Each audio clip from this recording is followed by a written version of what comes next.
Hey guys, what's going on? This is King Fever. Now, I know what you're thinking.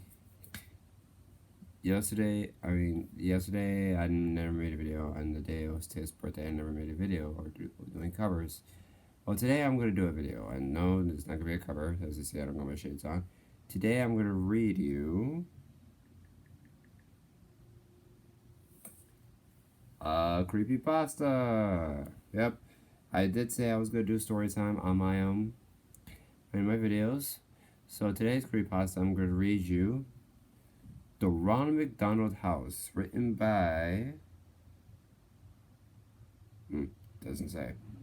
Anyways, before I even do that, let me just get my phone charged because it's about to die. And I'll read it to you when my phone's charging. So here we go, Ronald McDonald House.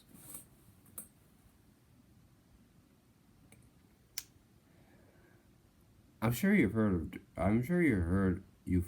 of the Ronald McDonald House charity, right? They provide housing for families of sick kids when they're in the hospital. See, it's very innocent, right?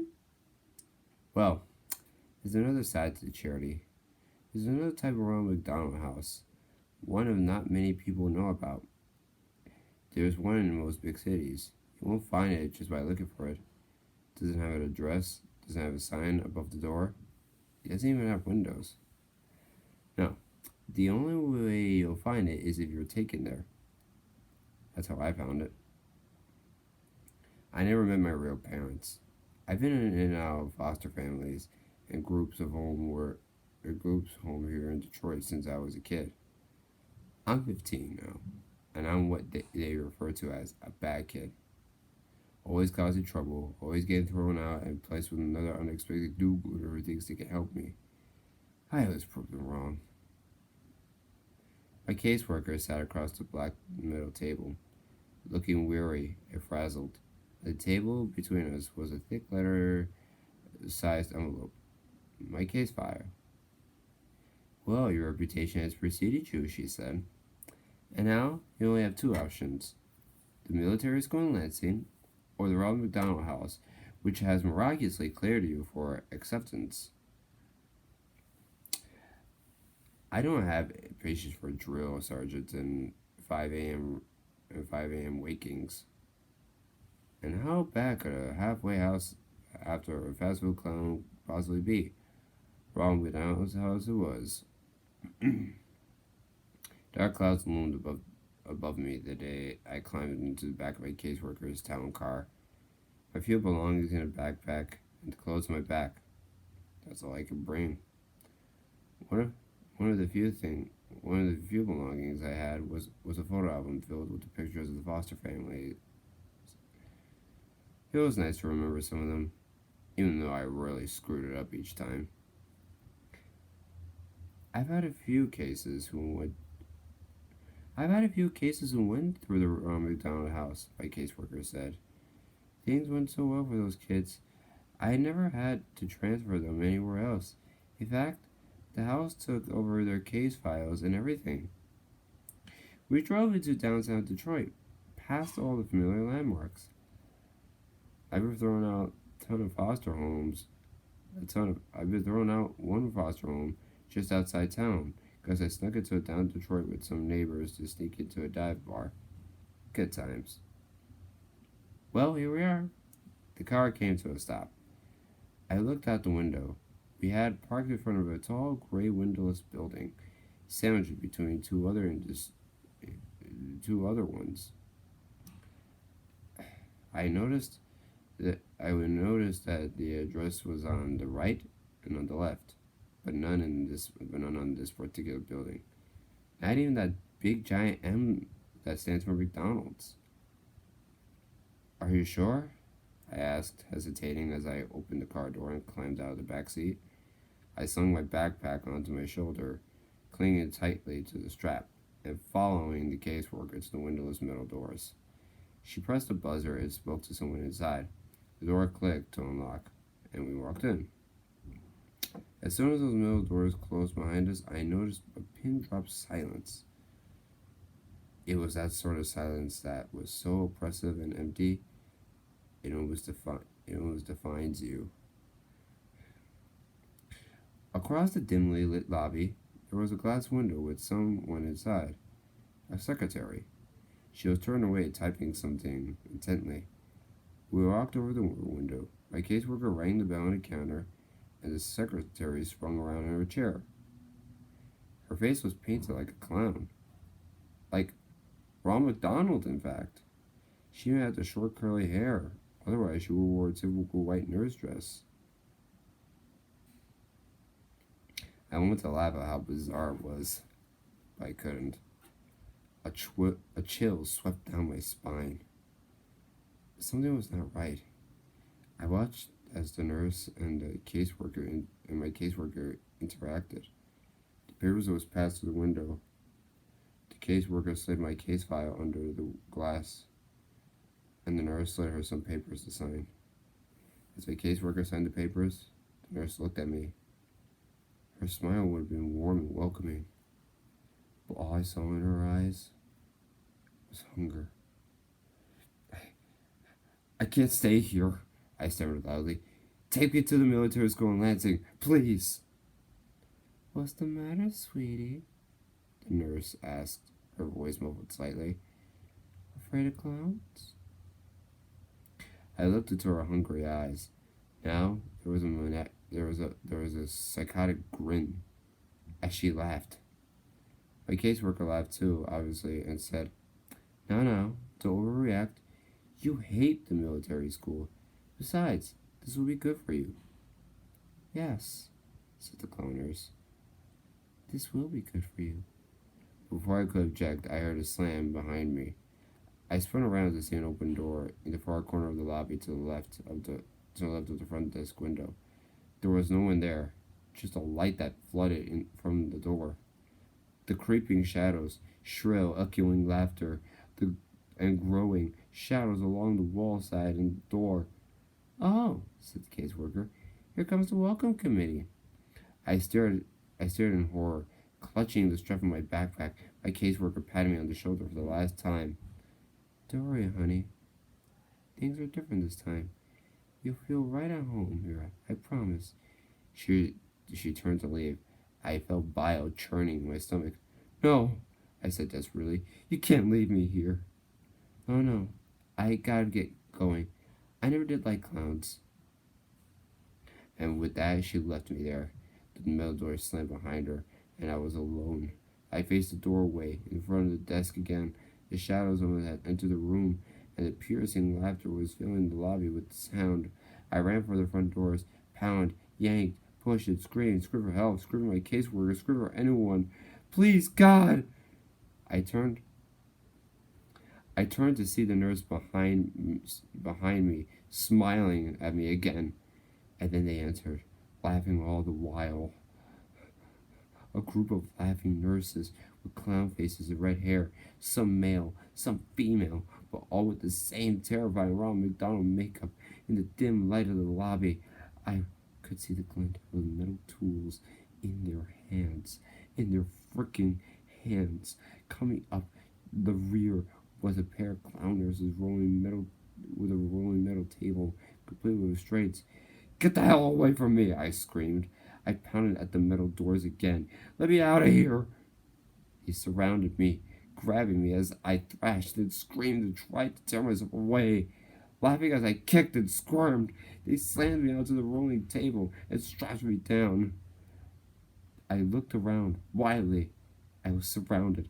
Let me go! I screamed, twisting, turning, pulling the restraints. They rolled me into an open doorway and they rolled me into an open doorway and down a seemingly endless white hallway. They laughed and laughed and laughed. They waved their shiny scaffolds of razors and needles mere inches from my face just to make me flinch and scream, and this made them laugh even harder. The last thing I remember, before one of them finally ejected me, was the hands, gloved fingers prodding inside my mouth, pulling at the sides of my mouth, distorting my screams, forcing an unnatural smile into my tear-streaked, sweaty face. Hot rancid breath in my face whispered to her in a perverted voice. to see you smile. Then, as the maniacal laughter seemed to warp and wind down slowly,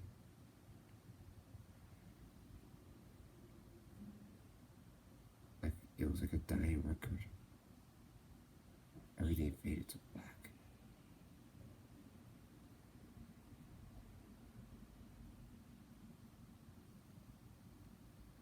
I opened my eyes, and I was blinded by bright lights above, shielding my groggy eyes from the bulb.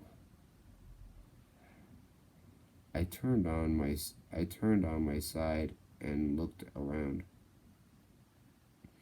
A cell, white tall walls covered in scratch marks and stains, a small drain in the corner of the floor. My toilet, perhaps, a door with no windows, and on the floor by the door was my backpack. I tried to sit up. My body ached at the moment as I sat upright. My vision started spinning.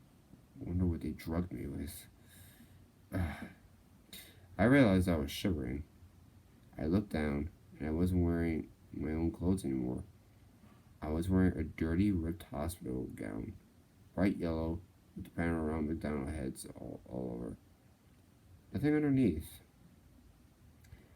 I heard faint, muffled sounds from the ball from somewhere in the building. It sounded like screams. I tried to stand, but I couldn't keep my balance. My vision was beginning to stabilize, but my body still felt like rubber. I sank to my knees and crawled over to my backpack. Before I got there, I tried to open the door. As expected, it was locked. I slumped down to the floor beside my backpack and unzipped it.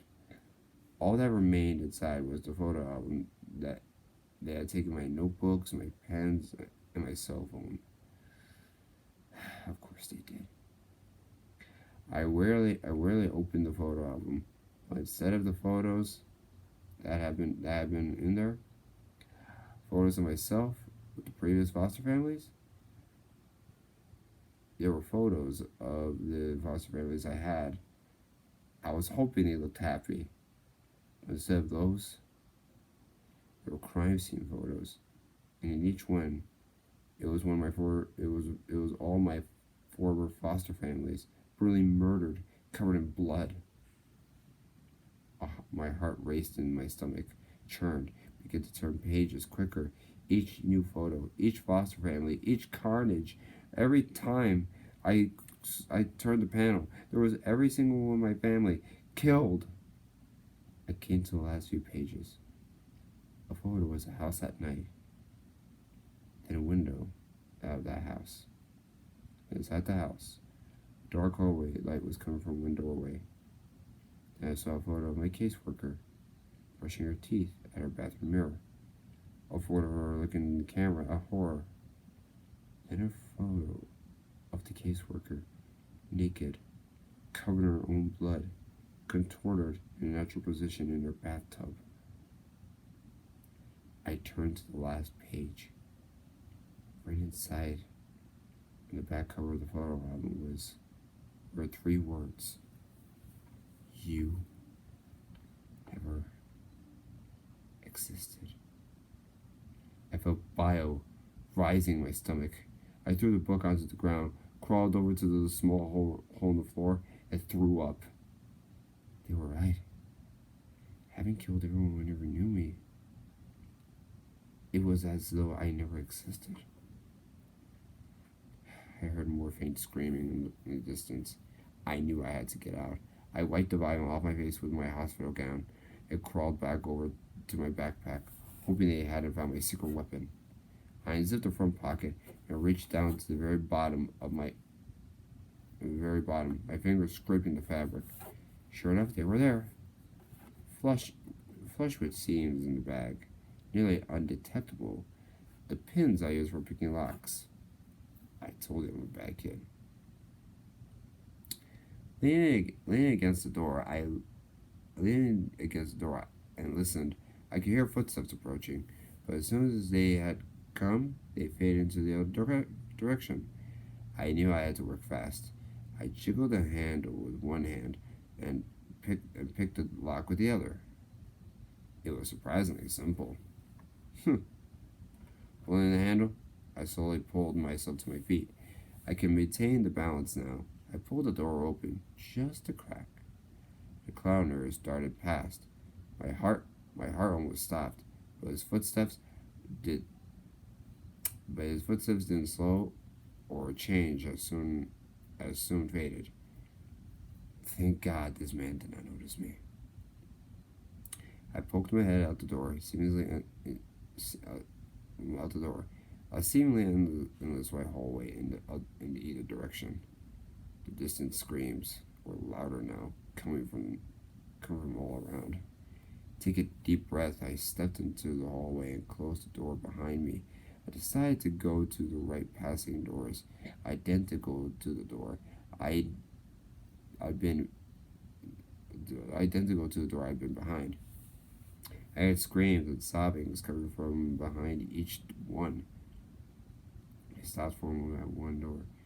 I heard the crying of a child inside. I jiggled the handle to see if I could let him out. It was locked.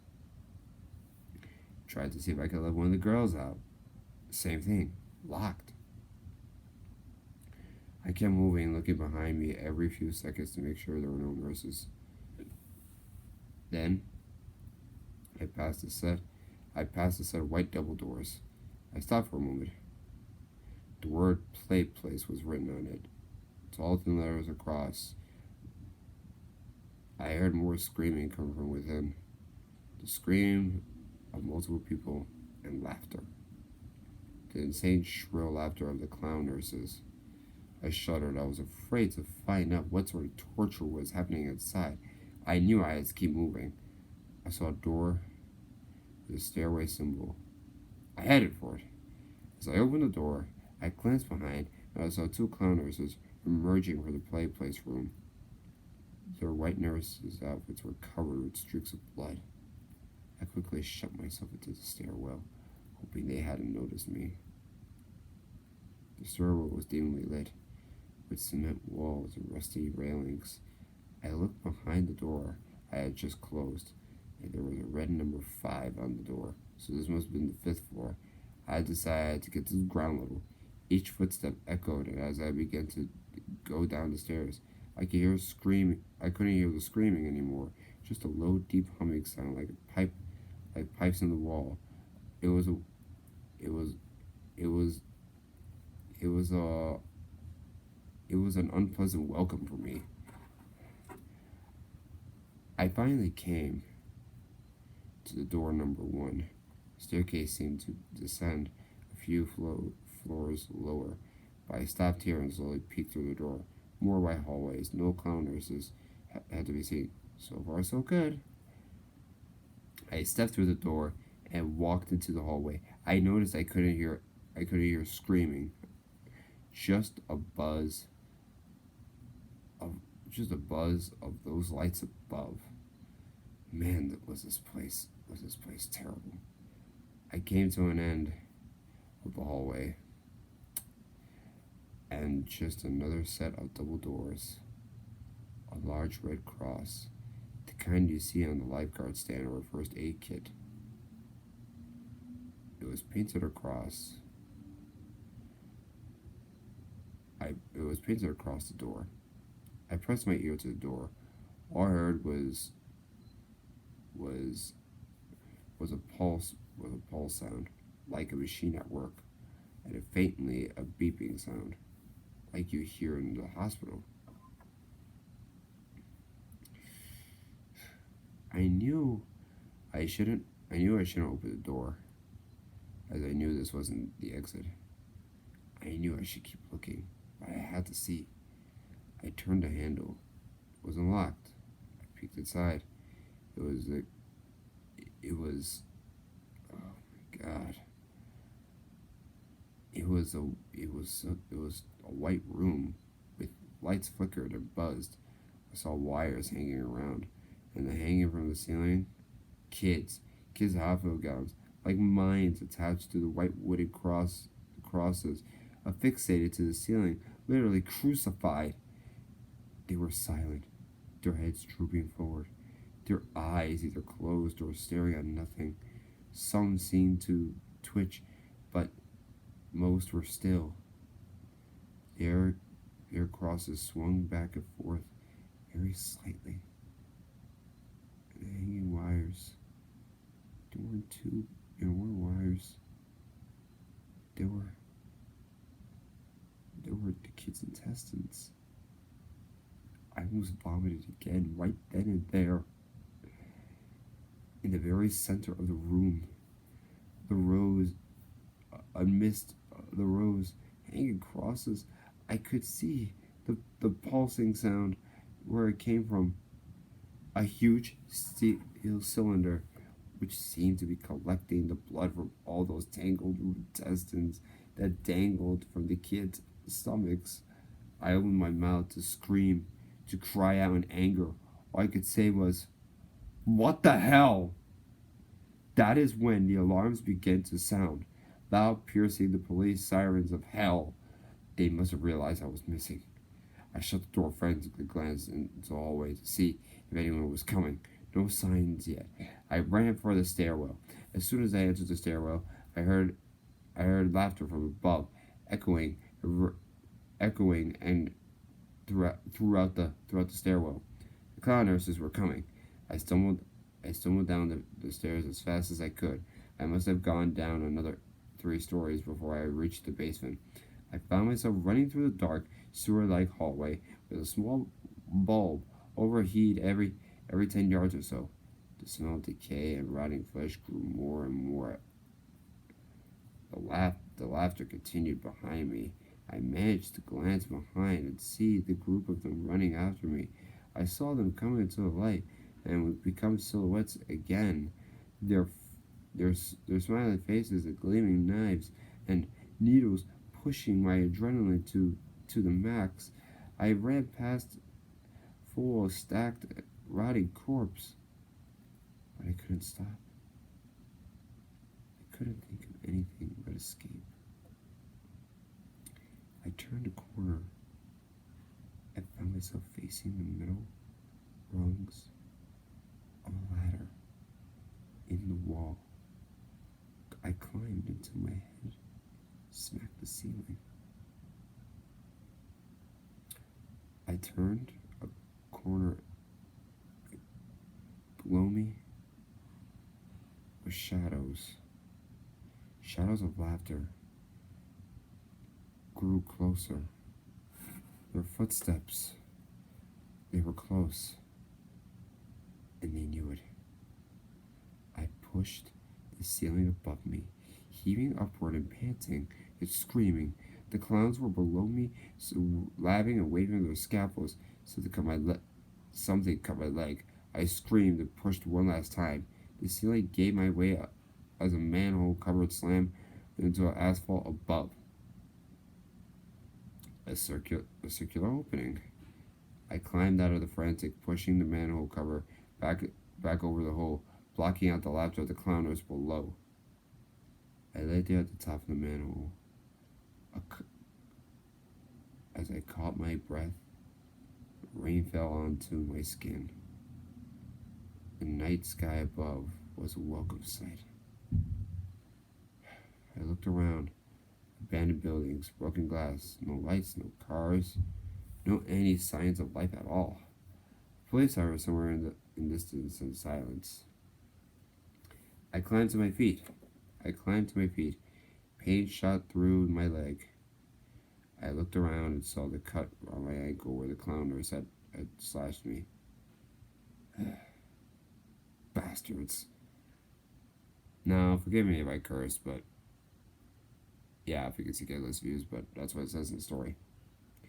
Limping as best as I could, I started to walk. "Hello!" I called out. The only answer was a distant roll of thunder.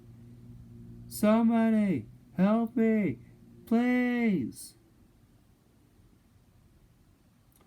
My foot fell on something soft and mushy. I looked down. A newspaper. I peeled it off. Most of the ink had faded, but it was able to make out a date. July 13th, 1992. I dropped it in an icy dread, feeling my stomach. I kept walking. Can one hear me? I screamed. Please! Anyone! Please! My words faded into delirious sobs. I stood there for a still moment. The rain had soaked through my skin, my thin hospital gown. I shivered as the wind blew. Then, I saw a light in the distance. It was a big yellow M in the sky. A McDonald's, of course. I limped toward it when I came to the McDonald's. I saw apart from the M was the rest of the building. It was completely dark. I cautiously walked toward the broken window and looked in. Darkness. I turned and surveyed the place outdoor playground.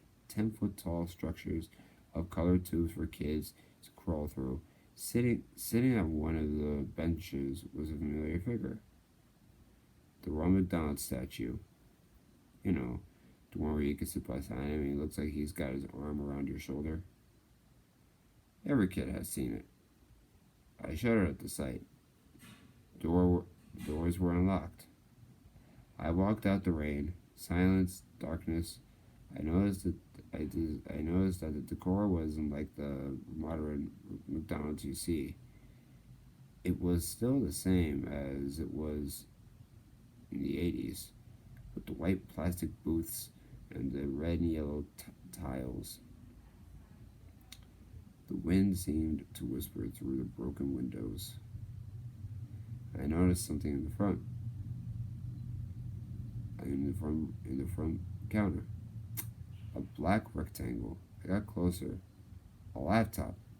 A nearly new one. I let out a soft, delirious laugh. I knew what I was supposed to do. So I took the laptop outside and sat beside the Ronald statue. I opened it and I began to type the story, the rain falling on the keys. But I don't care. There was nothing left to do but wait. Because I've been noticing, out of the corner of my eye, Ronald is trying to look over my shoulder. He's laughing now. And all I could do was join him.